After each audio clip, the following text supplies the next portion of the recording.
Police believe Penguin murdered Black Mask. But why would he send me here if he was the killer? It doesn't add up.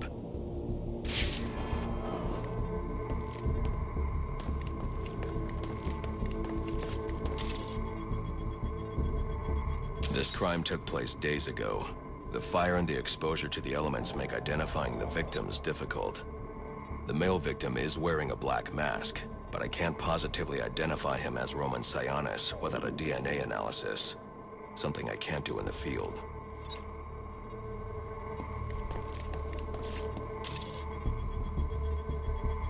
I can identify the female victim based on her fingerprints.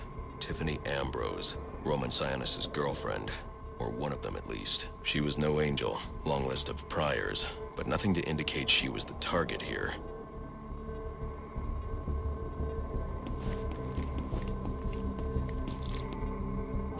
The fire spread as a result of a Molotov cocktail thrown into the room.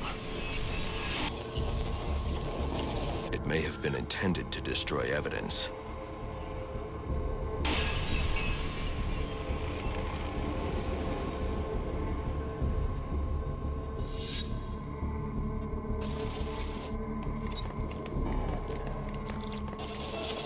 The shallow trajectory of the bullet suggests the shooter could be someone of Penguin's height. But the grooves on the floor suggest that the victim was killed by someone leaning back in a chair.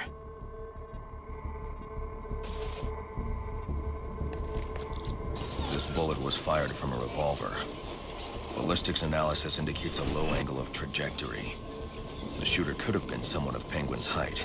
But the pattern in the gunpowder residue suggests the bullet was actually fired by someone lying on the ground.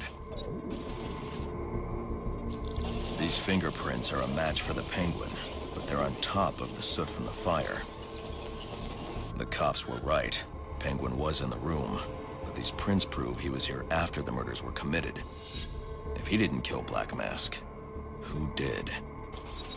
The only thing I know for certain is that Tiffany's shooter was lying on the floor. But why? These white streaks are shoe polish. Whoever shot Tiffany was being dragged along the floor. Besides the victims, there were two other people in the room. Tiffany's shooter, and whoever was dragging the shooter. The location from which the male victim was shot may tell me more. The DNA here doesn't belong to either of the victims. Whose is it? The fight broke out when someone startled the shooter. It's not clear who won the fight. It could have been either one of them. I should review the evidence to see if I can learn anything more about either the intruder or the shooter.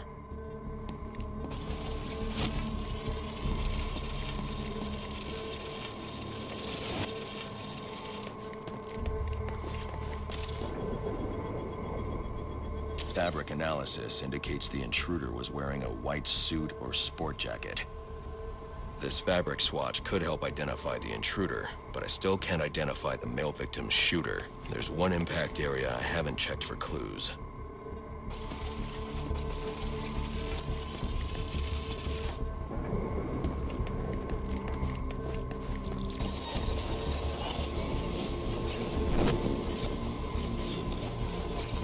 This DNA is from the female victim. The level of oxidation suggests it's been here for several days. If I review the evidence, I may be able to find out what she was doing when she was attacked.